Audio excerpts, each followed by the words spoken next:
Okay, you're Lovely. Give a couple. I'd like to give it just a couple minutes for people to line up and get the video going and stuff. 7 seconds.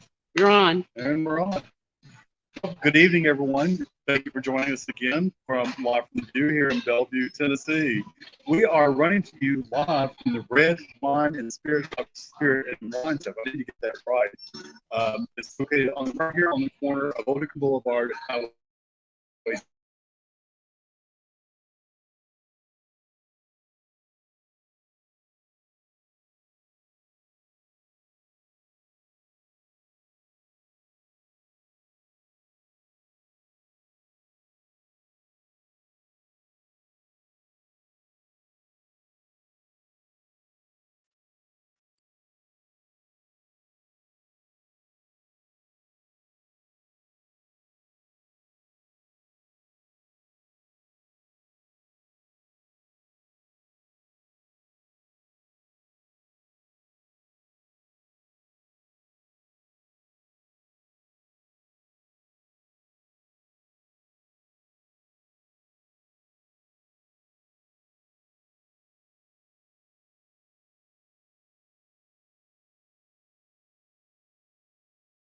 Hold everyone, give us a minute, get things worked out. The Wi-Fi things are a little clunky, so give us just 1 second. Thank you, everybody. Thanks for your understanding. Appreciate it.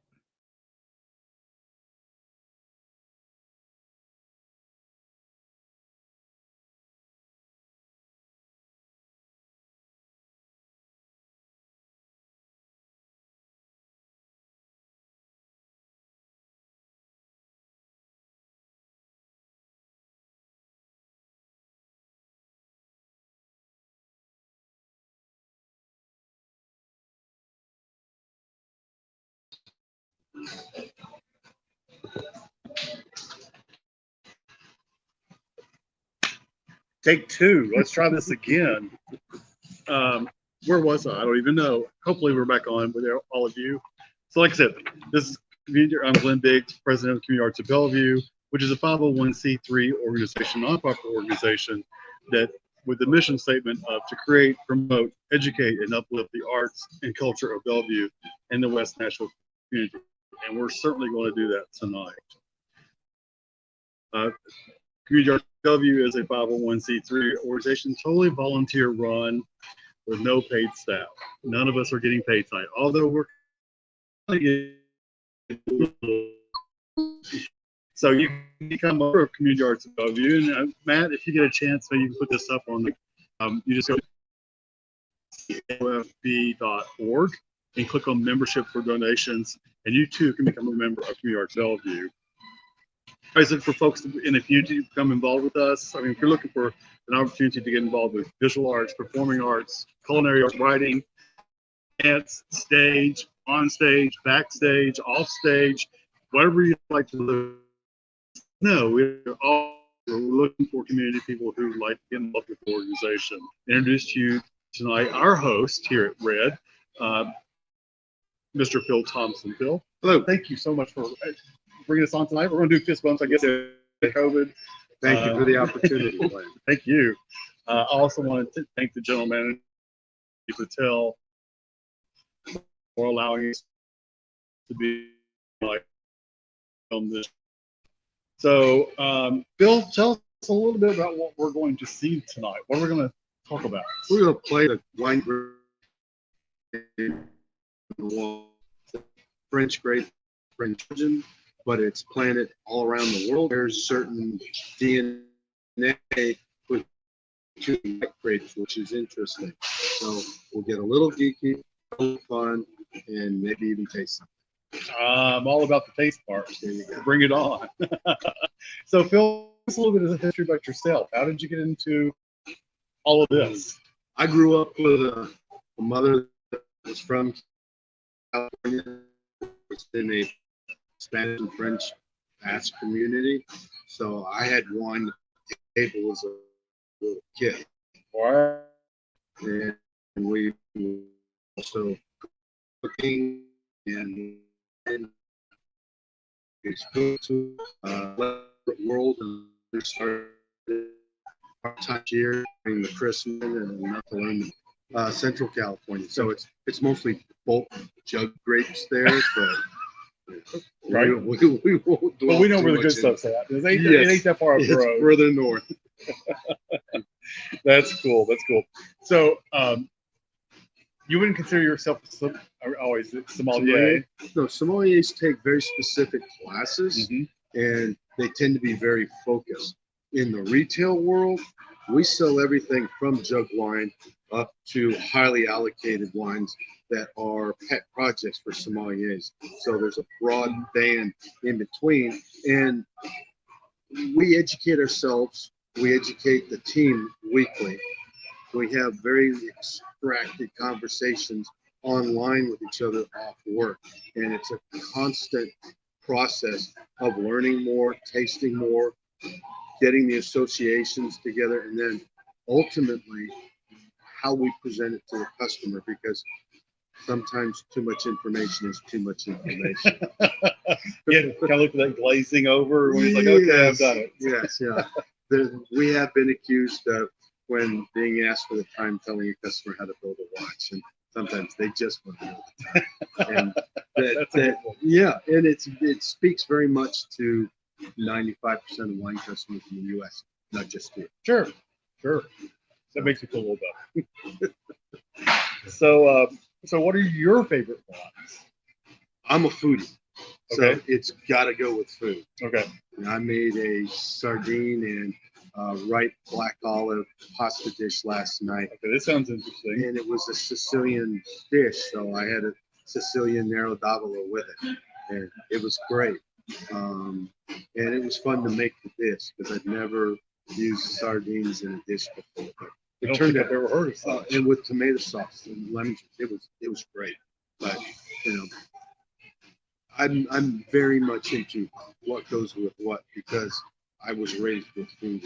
And wine is food, and food is wine. Right. And you have beer or cocktails beforehand. You have wine with dinner, and you might finish the wine, have a dessert wine, or go to a digestif. And but 90% of U.S. wine drinkers just drink wine as a beverage. That's okay. Yeah, That's where most of our business is. I'm a little bit of both. I'm also a foodie. Yeah. Never had sardines in a dish before, though. That's an I'll give you the interesting recipe after we're done here. test. I'll find someone to make that. Yeah. So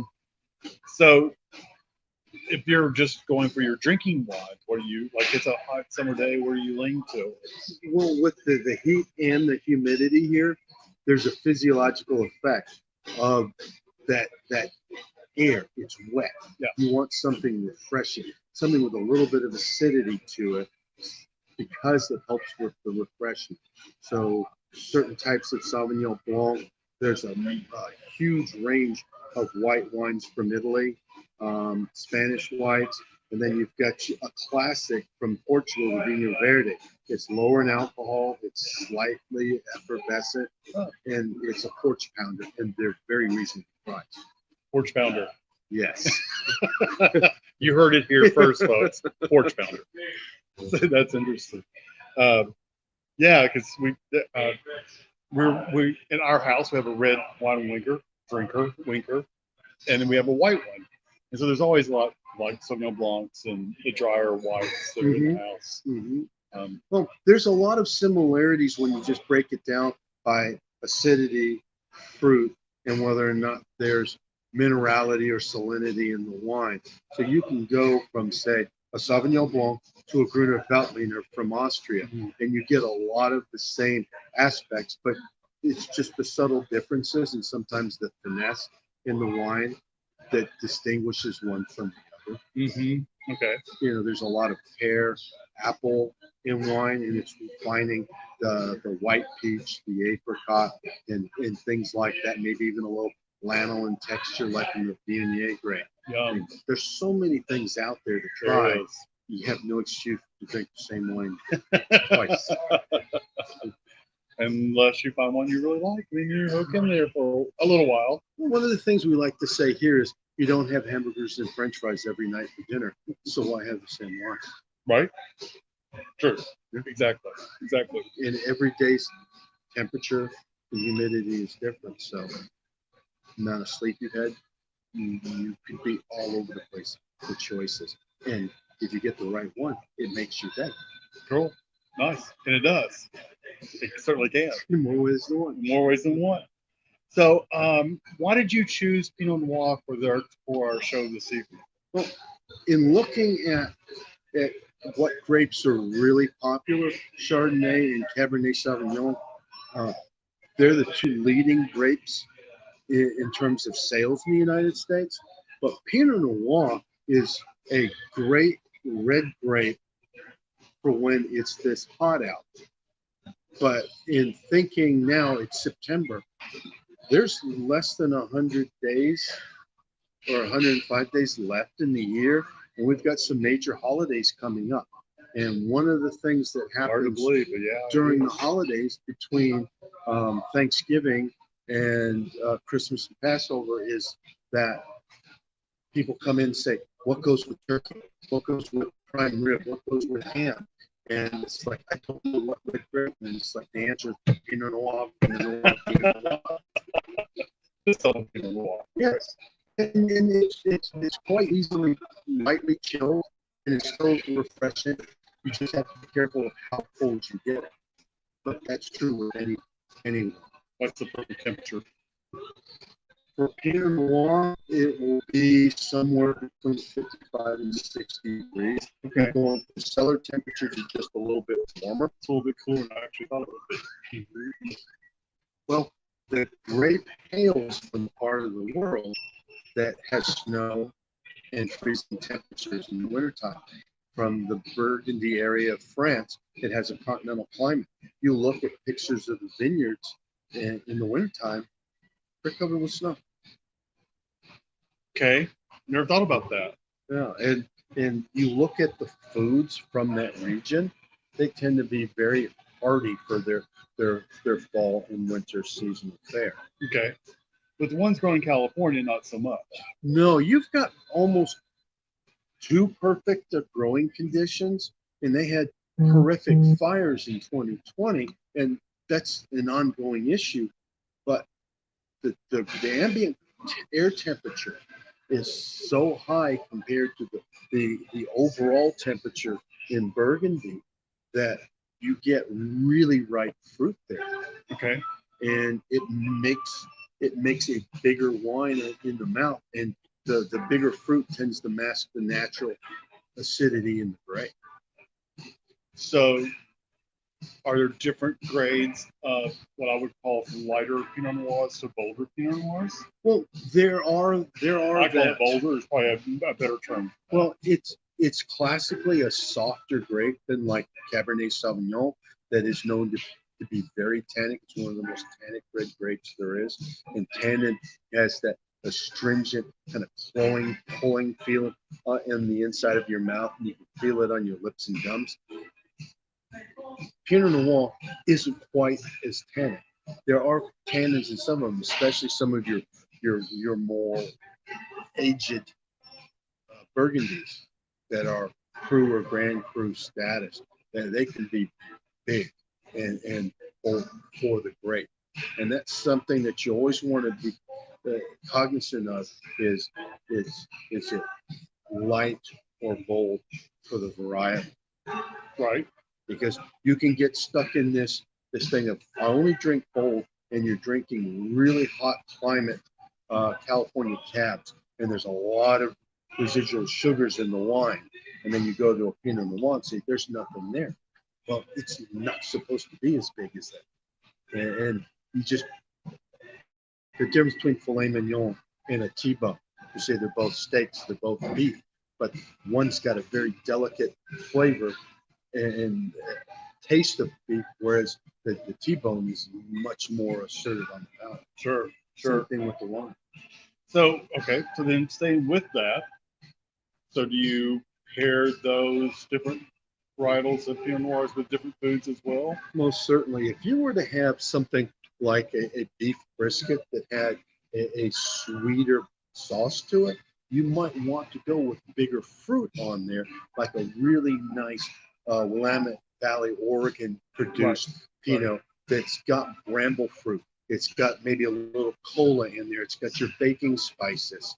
You know, you've got raspberry with cherry in there, and you've got a lot of nuances. And a lot of the nuance from that particular food will be coming from the sauce, because there's so many variables of flavor in the sauce, although you pair the wine with protein. Nice. Yeah. So where does Malbec fit in this structure? I know I'm bringing on a whole nother varietal, but I'm just saying, because I love both. I love Pinots and I love Malbecs. Well, Malbec is a Bordeaux varietal that was taken to, in particular, Argentina, and most people know the Malbec grape because of Argentine bottlings of that wine. And you've got two major growing areas there. The main one, Mendoza, in the south, that's close to the eastern slopes of the Andean mountain range. You've got some really warm, dry conditions, and it's just a matter of get the harvest either being not affected by an early onset of winter and cooling winds coming off of the Andean range, or it's really warm and you get these big concentrated wines. Conversely, in the north, in Cafayate, in the Salta area, different altitude, different temperatures, much lighter wine with the same grape. Nice. And just within one country, you've got two very distinct styles with the same varietal. Is that unusual? Probably not. No, Yeah. because if you look at Italy, Italy's got thousands of grape varietals, and from the north and below the Dolomites to the Italian Alps, all the way to Sicily and Sardinia, you've got colder, cooler climates going all the way down to true Mediterranean climates with very warm growing seasons. Nice. Yeah, and you can take the same grape and it'd be light, super crisp in the north. Put it in Sicily and Sardinia, and it's big and fat and sweet. Okay. Cool. So it's just There's so many. there's so variables. much out there, There's isn't so many variables, and we've got some examples to taste through that will clearly demonstrate just within one varietal. You kind of trip your way around the world, and you'll taste the difference without even knowing where it's from. You'll say, this one tastes different from this one tastes different. But there still will be those little fingerprints that will say strawberry, raspberry, cherry, soft baking spice, but it's how much or how little. Yeah, nice. So, can you tell us a little bit about the tasting wines we're going to be with, or is that just getting way too much? We'll unveil later, because part of doing a blind taste test is eliminating labels, eliminating anything other than it's red wine. But just we know it's red wine. Yes, and it's all four wines are Pinot Noir, and they're all from the same price category. Sure. Other than that, it's what you sense. You know, what's in the glass or what's in the bottle is the money part of it. Okay. You know, and a lot of subjectivity about taste and smell comes from the setup of your knowledge of the wine. If you look at it and say, "Oh, that's a nice label," you're going to think that wine might be better than it I'm is. guilty of that. Yeah, I'm a label person. you know, and then there could be a super fine label. Say, "God, that must be a real dog in the bottle," and it could be the most amazing wine you'll ever have. You know, sometimes the focus truly is on what's inside. Sure. So, you want to try this some of these? Most certainly. Let's do it. Our one of our tasters just arrived. Okay. He can't stop talking over there in case you can't hear him. I hear him. I'm gonna move around to this side. Okay, where do you want me? So I'm gonna be over here with Elaine and Michael. Where is he? Get him over here. So he's on his way over. Now, if you look at the color, Hey, sir. Hey, man. How are you? I'm good. Good. Say hello to our audience. There's Hello, Michael McBride. audience. There's our audience this evening. Elaine's being our camera person, but I'm All about right. to swap places with her so she can enjoy some of this as well. Okay. All right. So what are we tasting? Get a Oh, booth. this is blind tasting. You're Yes. blind All tasting. right. I love it. So, Elaine, if you want to hand me your camera, I'll take it and let you be a part of this. Do you want to be a part Okay. of this as well? Sure. Yeah. So we'll figure this out. We'll figure it out. I have a server like this. I can come. However you want to do it. What do you think? What do you want? I said I have my server license. I can go around and film YouTube tasting. Or you want to be part of the tasting? Sure. Yeah, of course you do. And then she can Yeah, Uber, then and we're gonna Uber her home. I'm here, so don't worry. I'm still here, and we'll figure this. We're just gonna do it this way. Now, if you look at this, this is very light color as a red. It's clearly transparent. It has a beautiful garnet hue to it. If you have a Pinot Noir that is opaque, it's more than likely that it may have been supplemented with something else. And that does happen. There's some major brands who supplement with another grape. But Phil, does it have to be labeled with that grape if it Once is? they hit a particular percentage threshold in the United States, you can declare single varietal. Oh, And based upon our current laws, you're not obligated to tell what else is in it. Whereas, well, isn't that interesting? yes, Yeah. I think, you know, the wild, you know, darker, dark and more, you know, more pink. yes. So I see what you mean. And you know, it's a softer grape than you have. You can't approach it as saying, I want an orange, but I'm gonna have bubble gum instead. You know, it's you take it for what it is. You know, that, I mean, that's the important thing, and to know that it's going to be soft and it's going to have nuance and it's going to have finesse.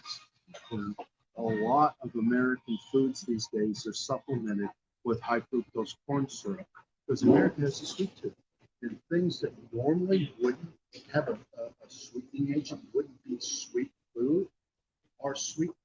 So we tend to look for sweeter things, including wines. But wines, as they present balance between the residual sugars, the fructose in the wine, the acidity, and the alcohol, and any tannin, you've got sweet things and you've got astringent. And not everybody likes the astringent things. But the winemaker's job is to find balance, to keep true to their winemaking beliefs and what the earth gives you. Because at the end of the day, this is an agricultural product. And sometimes it's forgiving and sometimes it's not. Okay. So cheers. Cheers. Enjoy. Toast to the food. Toast to the what?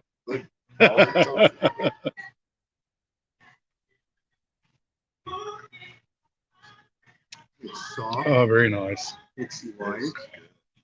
You can taste the acidity in the finish. Yeah, right. You limit on what I you have do, to right? really limit. It's Mm, trimmed with wine, but we can definitely take care of that. yum. Now, the next one is from another part of the world. All of these, we're literally going to travel around the world finding these wines. Where was the first one from, Phil? Oh, you can't tell us yet. That's right. I am just, I'll click in here in a moment. I'm a true believer in quality wine. Doesn't matter what it was. And the rewards that you get in tasting it, is it worth the price that you're paying?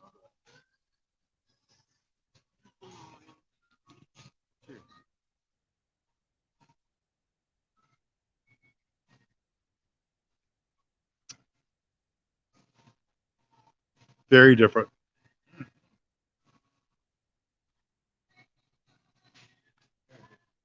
This is more of a cherry. The acidity in this makes that cherry accent much more noticeable.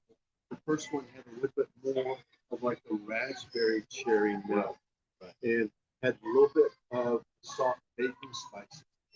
There is very little of the soft bacon spice in this. Yeah. Good. It's very clean, Yeah. very light, but this is one that most people who drink, say, California Pinot Noir, especially like Sonoma-based ones, they go, where's the fruit? And this tastes like it would do good with steak. With a lighter steak, like a Light filet steak, like mignon, your filet ribeye, mignon. ribeye. Exactly. Exactly. That when I tasted, that's what I thought about. And the acidity in this is your friend in terms of how it makes that meat taste, Right. as well as helping you digest it. But yeah, that sounds like it would be. This tastes like it would really be good. Yeah, that's the first thing I thought about.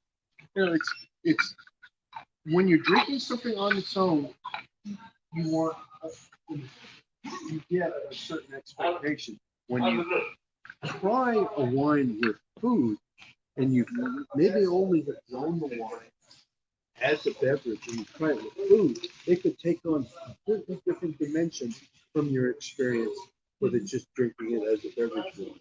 And you know, I like to ask my customers when they ask for something, are you having it with food or because it's important. Yeah.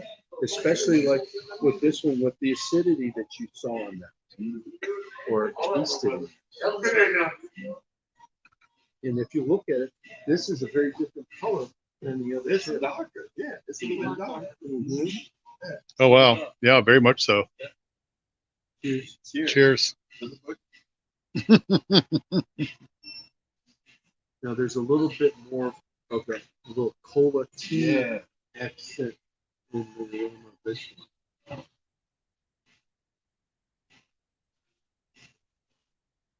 This is not a tart cherry. Now This is a this, dark now cherry. this tastes like it would go good with the Mhm.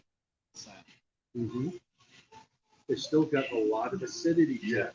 Yeah. And that's a common theme that most people don't really think about with wine is that they're going to say it's bitter, it's sour. Well, there's natural acidity in the wine. And the beauty about Pinot Noir is it's one of the three approved grapes to make true champagne. And the Champagne region is even further north in France than Burgundy. Oh, okay. And there the acidity is critical in making the sparkling. And your Pinot Noirs will have a high percentage of Pinot Noir. Your Brut Rosés will definitely have a high percentage. Will be 100% Pinot Noir. And it's just something that if you drink a lot of different kinds of wine, knowing what's in there, because with like a Brut champagne, it will have 2 or 3 grapes in it. Most people, they look at it and see that it's a golden hue wine. How can it have red wine grapes in it? 90-95% of your red wine grapes the juice runs clear, including Pinot Noir. And so there are white Pinot Noir grapes as well as red, right? Well, there's the mutations, Pinot Blanc and Pinot Gris. Genetically, they're related. And it's no surprise that you find those grapes grown in the Alsatian region, which isn't that far from Burgundy. Okay. And they tend to be on the same latitude. The best growing regions for this grape, and California growers will argue this, but if you see some of the most classic representations of this grape, you look at where Dijon, the capital of Burgundy, is, and follow that latitude through North America. It runs through the Willamette Valley, and the opposing one in the southern hemisphere runs through Chile and New Zealand. Now there's an interesting fact.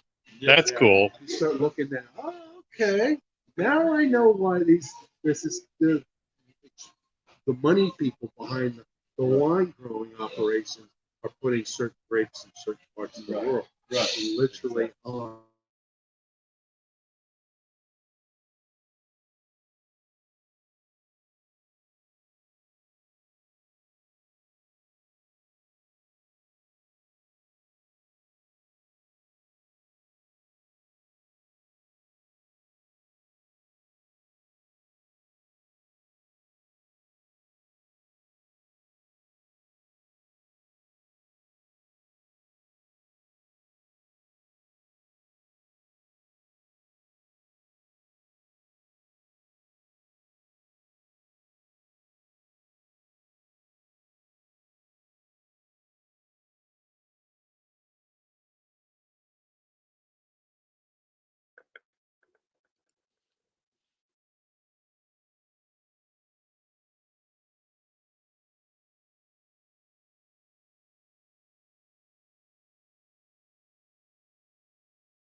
how much vine is allowed to grow, how many clusters on the vine, how many leaves are shielding or providing. Sorry, everyone, but we are back. It's a big issue in getting a lower yield but a higher quality juice is what most growers go for. Now there are growers that is how many clusters per vine can I get, because it's about your metric liter yield per acre, as opposed to, okay, for the quality of the wine, good growers will set a limit, a range based upon the harvest conditions. And they only want to be in that region.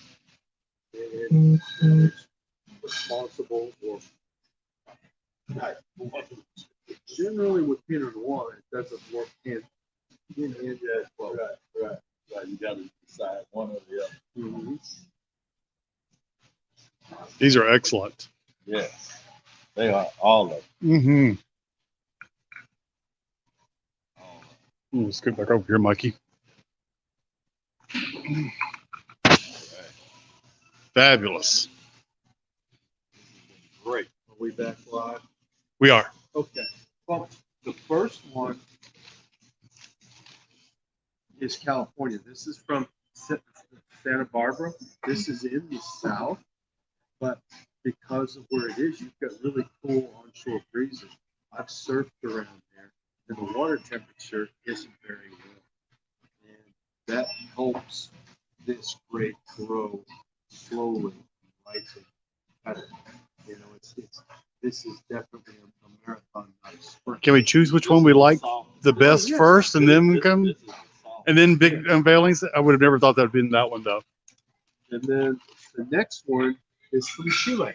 So you've got Northern Hemisphere, Southern Hemisphere, and you've got the Pacific Ocean breezes blowing in there, but you've got some coastal ranges plus the Andean mountain range behind it. So you've got a lot of different influences there. And Chile also has a lot of sand in the soil, which benefits it from protecting it against certain vine pests, which is a big deal. Big deal. But that wine was clearly more acidic and lighter. Right. The next one is from Italy. And in Italy, you can also see bottlings of Pinot Noir called Pinot Niro, which is just literally changing the Noir from French to the same word in Italian. And then the last wine is French, because that's where the grape comes from. But this is not Burgundian. This is from the Loire Valley. And Tell me more. in the Loire Valley is your picturesque river valley where all those famous, beautiful chateaus are that you see in all the touristy literature from France. And it has the most unique set of terroirs in France, because it literally goes from an Atlantic estuary running west to east all the way to a mountain range in the eastern part of France. It's amazing how long and diverse that area is. And there's some exceptional Pinot Noir that comes out of Loire. I might go grab a bite back here, brother. Good to see you, man. But All right. it's one of those things that you can find great Pinot in a number of regions. They're awesome. And You know who Ken Burns is? It's- Documentarian. You heard about that? it's one of those things where you look for producers. You look for producers. This bottle of wine is from a Sancerre producer, Nicolas Diard.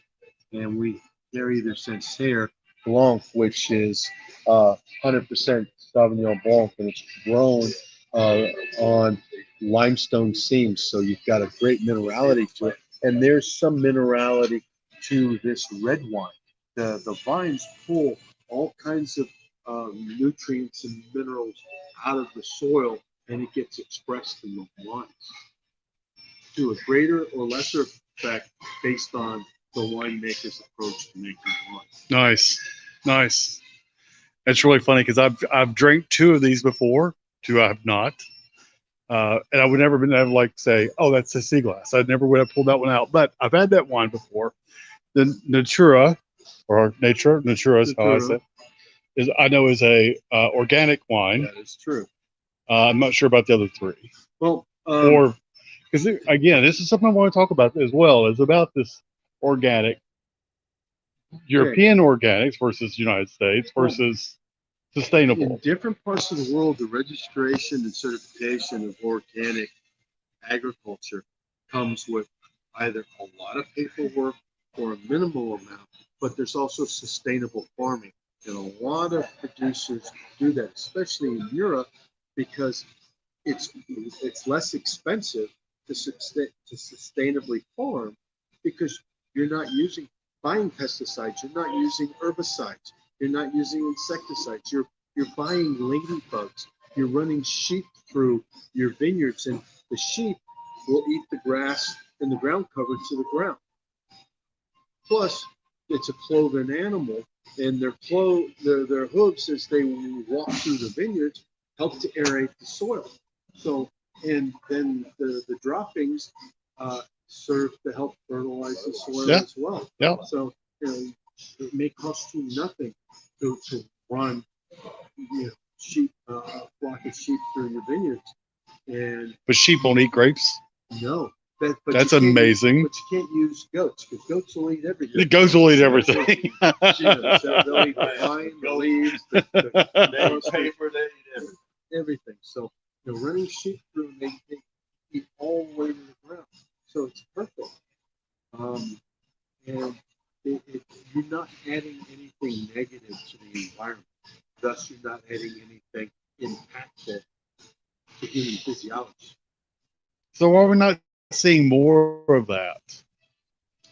You see a lot of that in Europe because there's a lot more sheep over there. Right. In California, you have certain parts of the state that have sheep, but they haven't completely integrated that into the sustainable process.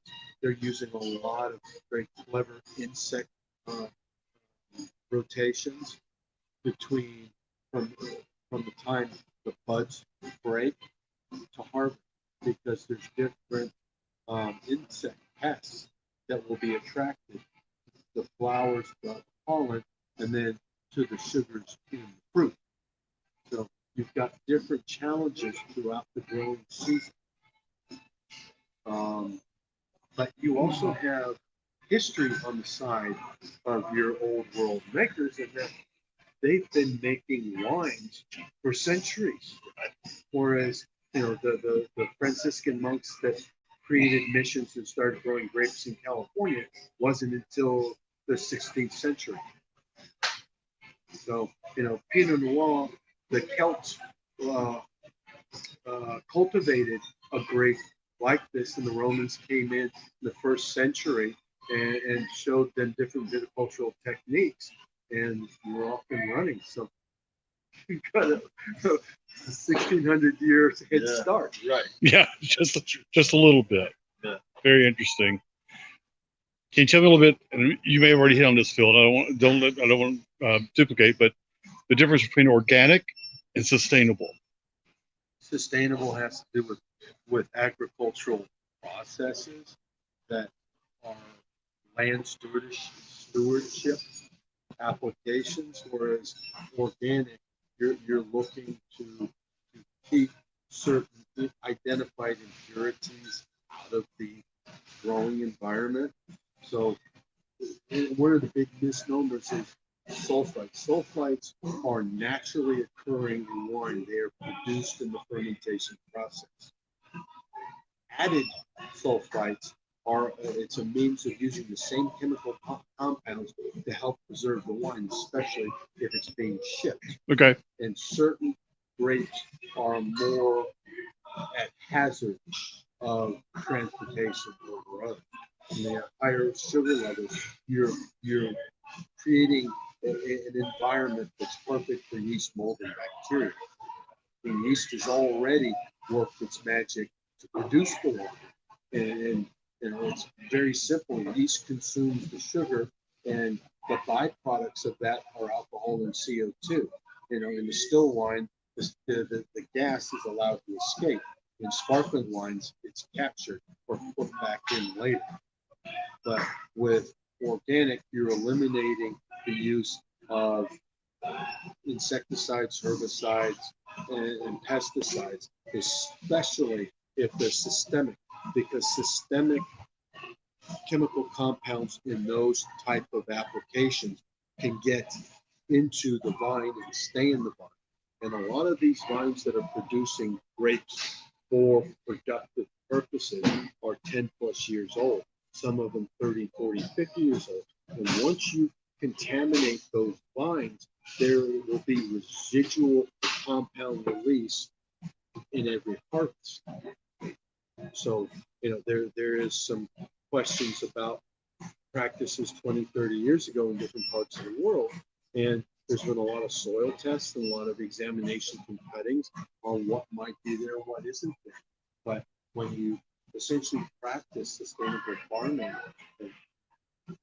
for the history of that vineyard, you don't have that risk. Whereas in certain parts of the New World, where European grapes have been brought into those growing environments, different agricultural applications have been tried. But because of consumer awareness and because of certain litigious societies, we're more aware of it than ever before. I'm very into my organics and sustainables right now, learning more about how they work, because that's what I'm leaning more into. What I'm consuming more of those wines. I think they're healthier for me, but I just think the whole science behind them, the Mary Taylors, I'm learning a lot more about, and I've gone on her website and read a lot about her wines, and pretty fascinating. You're alluding to something that's quite important. You're consuming something, you're putting something into your body. And there's a lot of awareness about the fast food and its effects on the body and diet. But at the same time, we buy things like alcohol products. We don't really take the same amount of time. But if you're concerned about things like this, there's an unbelievable amount of information out on the web. And a lot of these wineries will have their websites on somewhere on the label, usually on the back. And it's easy to find and go down and drill down to get the data that you want to make a more educated purchasing decision. And you know, some people want help in the store, some people just want to search. But if you do your homework ahead of time and then go into a store, you're armed with the power to make an even better purchasing decision. And I'll also say that big hats off to Red, because you clearly mark your labels on your shelving with those that are organic and sustainable. And that helps me as a consumer a lot. Well, let me add something to that. Because some people have come and said you have an organic section. And we made the decision a couple of years ago that the best way to sell organic wines is to sell them as wine and to put them in their respective countries of origin or grape varietal, because they have a greater chance of selling. And if they sell, it's easier to stock and buy more. Whereas if they're not shopped as hard, so to speak, right, the turnover isn't great and it's harder to offer more. Right now, we've got twice as many organic wines as we did 2 years ago as a result of it. Well, that's what I'm choosing right now, and it's I'm getting more educated on all of this. For me as a consumer, because it makes a difference for me in my wine drinking. So, guys, we are coming up on like the 7:46 hour. Mike, do you have any more questions you'd like to give to the to Professor Thompson here? Yeah. Cool. And yes, guys, Elaine is still here with us. She's been our camera person for the first half. Elaine, do you have any other questions? No, I don't. Okay. Thank you. Let me go back to something that we had originally talked about. Okay, sure. When you're looking at this varietal for the holidays. It's your salmon wine. It's your poultry wine. And a lot of your wild game, especially like duck or goose, this is what you want to do. So if you're planning on having, a favour, this definitely be your one. If you're going to have duck breast on a medley of sautéed mushrooms, this is your wine. And yes to both of those. Yes. Okay. This is your turkey one. This is your spiral cut smoked boiled ham one. This is your prime rib one. This wine serves so many different purposes for the holidays. And then you can choose expressions based upon your own subjective tastes and likes, as well as you saw in these 4 wines, the different levels of acidity and how they present on the palate as a result. Hang on, folks. We're just swapping around here just a little bit. So I can't wait to be trying out more of these. And I'm certainly going to be coming to you, Phil, for, okay, I'm cooking a hamburger. Okay, with a really good cheddar cheese. So this is certainly the place you want to come to get more education about wines. So just if you really want to know more about what goes well with what and what you should be serving, this is the place to come and learn more. The staff here at Red has always been nothing but hospitable and educational, and I've always enjoyed shopping here. So we wanted to share that with you and our community as well. And you're such a great community supporter and a huge supporter of community art development. So this is a little bit of a payback time with Red. So thank you. Once again, My pleasure. enjoyed the education and talking, and let's do this more often. I'd love to. Sharing simple knowledge about wine is the same thing as how wine can be social. Being able to sit down with friends and family or new friends and share a glass, that kind of is the history of wine. If you look back to the ancient Greeks and the Romans and how they shared wine, sometimes to excess. Yes. But it was about community, and it was just a further extension of their connection to nature. Because again, this is an agricultural product. Sure, absolutely. And if you're not one to walk in the grass barefooted, then maybe this is supposed to be. Go find you a week. Maybe you'll walk barefooted afterwards. That's great. All right. Well, folks, thank you for being with us tonight. Usually, almost every Thursday night, we have a program from Live Review. Always look at our Facebook page and our YouTube for any shows that we've got coming up. I know we've got some Halloween stuff coming along. Can't believe we're in fall. It's September, the middle of September, and all the fall stuff. We're probably not going to go to Starbucks and do pumpkin spice coffee. Sorry, but but if you want to, let me know and we'll pull a show for you. So thank you all for being here this evening. Have a great night. Have a great rest of your week. Have a great weekend, and we'll see you next week. Have a good night. Thank you.